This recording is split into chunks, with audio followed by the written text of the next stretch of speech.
அல்லாஹ்வுடைய தூதர் ஸல்லல்லாஹு அலைஹி வஸல்லம் துல்ஹஜ் மாதத்துடைய முதல் 10 நாட்களில் வரக்கூடிய யௌம் அரஃபா, அரஃபாவுடைய தினத்துடைய சிறப்பை பற்றி சொன்னார்கள். மா மின் யௌமின் அக்ஸர மின் அய்யுதிக அல்லாஹு ஃபீஹி அப்தன் மினன் நார் மின் யௌமி அரஃபா. அல்லாஹ் ரப்புல் ஆலமீன் அதிகமான நரக விடுதலையை கொடுக்கக்கூடிய நாள் அது அரஃபாவுடைய நாள் தான். அரஃபாவுடைய நாளில் அல்லாஹ் முதல் வானத்திற்கு வருகிறான். எப்படி வருகிறான்? ஏன் வருவான் தெரியாது. அல்லாஹ் வருவான், அல்லாஹ் வருவான். அவன் விரும்புகின்ற முறையில் அல்லாஹ் வருவான். என்ன செய்வான்? கேட்பான்.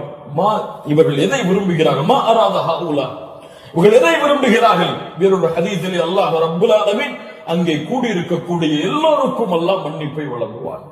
அல்லாஹ் ரப்புல் ஆலமீன் அப்படிப்பட்ட மன்னிப்பாளர்களாக ஹஜ் செய்த நம்முடைய முஸ்லிம்களையும் மூமின்களையும் அல்லாஹ் ஆக்குவான். அல்லாஹ்வுடைய தூதர் ஸல்லல்லாஹு அலைஹி வஸல்லம் சொன்னார்கள், அரஃபாவுடைய அந்த இடத்தில் ஒன்று கூற முடியாத மூமின்களை, ஹஜ்ஜுக்கு செல்ல முடியாத மூமின்களுக்கு அல்லாஹ்வுடைய தூதர் சொன்னார்கள், ஸியாமு யௌமி அரஃபா, அரஃபாவுடைய நாளில் நோன்பு வைப்பது அவருடைய முன் சென்ற ஒரு வருடத்துடைய பாவத்திற்கும் பின் சென்ற ஒரு வருடத்துடைய பாவத்திற்கும் பாவ மன்னிப்பாக இருக்கும். அல்லாஹ் அக்பர். முன் சென்ற வருடத்துடைய ஒரு வருட பாவம் பின் சென்ற வருடத்துடைய ஒரு வருட பாவத்திற்கு மன்னிப்பாக அமையும் என்று அல்லாஹ்வுடைய தூதர் ஸல்லல்லாஹு அலைஹி வஸல்லம் சொன்னார்கள்.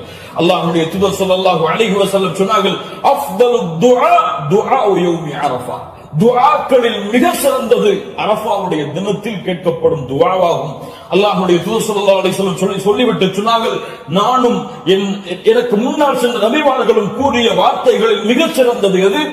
லா இலாஹா இல்லல்லாஹ் வஹ்தஹு லா ஷரீக லஹ், லா இலாஹா இல்லல்லாஹ் வஹ்தஹு லா ஷரீக லஹ்.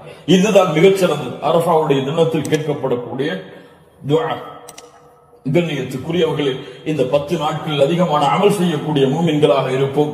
இந்த 10 நாளை எப்படி கண்ணியப்படுத்த வேண்டுமோ அந்த கண்ணியப்படுத்தினால் அல்லாஹ் ரப்புல் ஆலமீன் இந்த நாட்களுக்குரிய உதுஹியாவுடைய ஒரு சிறிய சட்டத்தை மட்டும் கூறிவிட்டு இந்த 10 நாட்களில் அடங்கி இருக்கக்கூடிய இந்த உதுஹியா என்ற கடமையுடைய ஒரு சிறிய சட்டம் என்னவென்றால், அல்லாஹ் ரப்புல் ஆலமீன் உதுஹியா என்றால் அல்லாஹ்வுடைய பெயரை கொண்டு அல்லாஹ்வுடைய முகத்தை நாடி ஒட்டகத்தையோ மாட்டையோ ஆட்டையோ யௌமுல் நஹர், யௌமுல் ஈத் அன்று அல்லது அய்யாமுத் தஷ்ரீக் அதற்கு தொடர்ந்து வரக்கூடிய 11, 12, 13 இந்த நாட்களில் அல்லாஹ்வை நெருங்குவதற்காக இந்த 3 விலங்கினங்களையும் அறுத்து பலியிடுதல் தான் உதுஹியா. அல்லாஹ் ரப்புல் ஆலமீன் கூறுகிறான், இன்னா அஅதைனாக அல் கௌசர், அல்லாஹ் ரப்புல் ஆலமீன் நபியே கௌசர் என்ற தடாகத்தை உமக்கு வழங்குகிறான். அதனால் ஃபஸல்லி லிரப்பிக வன்ஹர், அல்லாஹ்வை தொழு, அல்லாஹ்விற்கு அறுத்து பலியிடுங்கள். வன்ஹர் வஸ்ப, அல்லாஹ்விற்கு அறுத்து பலியிடுங்கள் என்று அல்லாஹ் ரப்புல் ஆலமீன் கட்டளையிடுகிறான். இந்த உதுஹியாவுடைய விஷயத்தில் உலமாக்கள் மத்தியிலே கருத்து வேறுபாடு இருக்கிறது. சில உலமாக்கள் சொல்கிறார்கள், உதுஹியா என்பது வாஜிப், அதை விட்டால் பாவம். உதுஹியா வாஜிப், அதை விட்டால் பாவம். ஆனால் ஜும்ஹூர் அஹ்லுல் இல்ம், உலமாக்களுடைய ஒட்டுமொத்த கூட்டத்துடைய கருத்து என்னவென்றால், பெரும்பான்மையான உலமாக்களுடைய கூட்டத்துடைய கருத்து என்னவென்றால், உதுஹியா சுன்னah, விட்டால் மக்ரூஹ், விட்டால் வெறுக்கத்தக்கது. அல்லாஹ்வுடைய தூதர் தங்களுடைய இறுதி 10 ஆண்டுகளில் ஒருபோதும் உதுஹியாவை தாங்கள் கரத்தால் அறுப்பதை விடவில்லை. இது சுன்னah, ஆனால் விட்டால் பெரும்பாவம் கிடையாது, வெறுக்கத்தக்கது. கண்ணியத்துக்குரியவர்களை யாருக்கு அல்லாஹ் வசதி செய்திருக்கிறானோ அவர்கள் எவ்வளவு விலங்கு அந்த ஆடுகளையோ மாடுகளையோ ஒட்டகங்களையோ அறுத்து பலியிட முடியுமோ அவர்கள் அடுத்து பலியிடலாம். ஒருவருக்கு ஒரு ஆடுதான். ஒரு மாட்டை ஒருவர் முழுவதாக அறுப்பதற்கு அவருக்கு செல்வம் இருந்தால், வசதி இருந்தால் அறுக்கலாம். ஆனால் அந்த மாட்டை 7 பேர் பங்கு கொள்ளலாம். ஒட்டகமாக இருந்தால் அவர்களும் அதில் 7 பேர் பங்கு கொள்ளலாம். இப்படி ஒரு ஆட்டை ஒருவர், மாடை 7 பங்காக வைக்கலாம், ஒட்டகத்தை 7 பங்காக வைக்கலாம், அல்லது ஒட்டகம் முழுவதையும் ஒருவர் கொடுக்கலாம், மாடு முழுவதையும் ஒருவர் கொடுக்கலாம். 2 ஆடுகள் 3 ஆடுகள் என்று ஏழைகளுடைய கஷ்டங்களை நீக்க அல்லாஹ்வுடைய முகத்தை நாடுபவர்கள் எவ்வளவு அல்லாஹ் அவர்களுக்கு செல்வத்தை விசாலப்படுத்தி இருக்கிறாரோ அவ்வளவு அவர்களும் விசாலப்படுத்தலாம். அந்த விலங்கினங்களுடைய சட்டம் என்ன? ஆடாக இருந்தால் 1 வருடம் பூர்த்தியாக இருக்க வேண்டும், 2வது வருடத்தில் நுழைந்திருக்க வேண்டும். மாடாக இருந்தால் 2 வருடங்கள் பூர்த்தியாக இருக்க வேண்டும், 3வது வருடத்தில் அது நுழைந்திருக்க வேண்டும். ஒட்டகமாக இருந்தால் 5 வருடம் பூர்த்தியாக இருக்க வேண்டும், 6வது வருடத்தில் அது நுழைந்திருக்க வேண்டும்.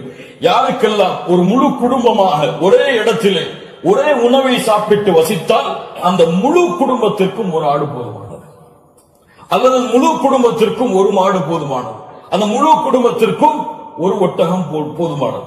ஒரு குடும்பம் மொத்தமாக ஒரே இடத்திலே ஒரே உணவை சாப்பிட்டு இருந்தால், தனித்தனியாக வேறு வேறு உணவுகளை வைத்திருந்தால் அவர்கள் தனித்தனியாக உதுஹியாவை அவர்கள் கொடுக்க வேண்டும். கண்ணியத்துக்குரியவர்கள், இந்த முறையில் இந்த வணக்க வழிபாட்டை செய்வதற்கு அல்லாஹ் நமக்கு உதவி செய்வானாக. இதனுடைய மாமிசங்களோ இரத்தங்களோ அல்லாஹ்வை சென்றடைவதல்ல, வலாக்கின் யனாலுஹு தக்வா மின்கும், உங்களுடைய உள்ளத்தில் இருக்கக்கூடிய தக்குவாதான் அல்லாஹ்விடத்தில் சென்றடைகிறது.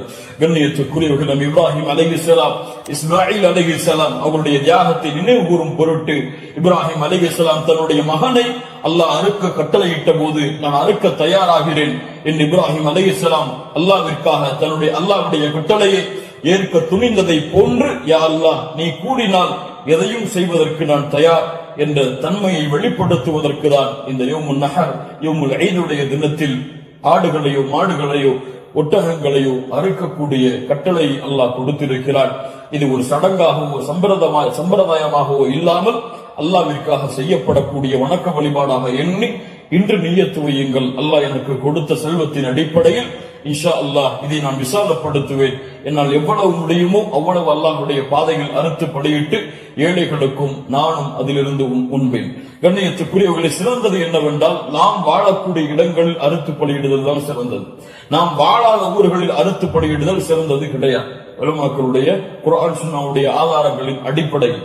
அதனால் நாம் அறுத்து முழுவதுமாக நாம எடுத்துக் கொள்ளலாம், அல்லது ஏழைகளுக்கு முழுவதுமாக கொடுக்கலாம், உறவினர்களுக்கு முழுவதுமாக கொடுக்கலாம். இதில் ஹதீஸ் அடிப்படையில் தெளிவான ஆதாரங்கள் எவ்வளவு பங்குகளை வைக்க வேண்டும் என்பதற்கு கிடையாது. ஆனால் 3 பங்காக வைத்து கொடுக்கப்பட வேண்டும் என்பது ஹதீஸ் கலையிலே ஹதீஸிலிருந்து இஜ்திஹாத் அதை ஆய்வு செய்து முடிவெடுத்த உலமாக்கள் இப்னு கையிம் போன்றவர்கள் 3 பங்காக அதை வைத்து பங்கிட வேண்டும் என்று விளக்கம் சொல்கிறார்கள். இன்ஷா அல்லாஹ் அதுவும் சிறந்ததுதான். ஒரு பங்கு எமக்கு, இன்னொரு பங்கு உறவினர்களுக்கு, இன்னொரு பங்கு ஏழைகளுக்கும் கொடுத்து உதவலாம், அல்லது பங்குகள் முழுவதுமாக ஏழைகளுக்கும் கொடுக்கலாம், அதிலிருந்து நாமும் முழுவதுமாக சாப்பிடலாம். இதில் எந்த தவறும் கிடையாது. அல்லாஹ் ரப்புல் ஆலமீன் இன்னும் விளக்கங்கள் உங்களுக்கு தேவை இருந்தால் உலமாக்களை அணுகி அதை கேட்டுக்கொள்ளுங்கள். அல்லாஹ் ரப்புல் ஆலமீன் இந்த இறுதி 10 நாட்களை கண்ணியப்படுத்தக்கூடிய இந்த இறுதி 10 நாட்களில் அதிகமான அமல்களை செய்து அல்லாஹ்வுடைய பொருத்தத்தை பெறக்கூடிய நல்மக்களாக அல்லாஹ் ரப்புல் ஆலமீன் என்னையும் உங்களையும் ஆக்கி அருள்புரிவானாக.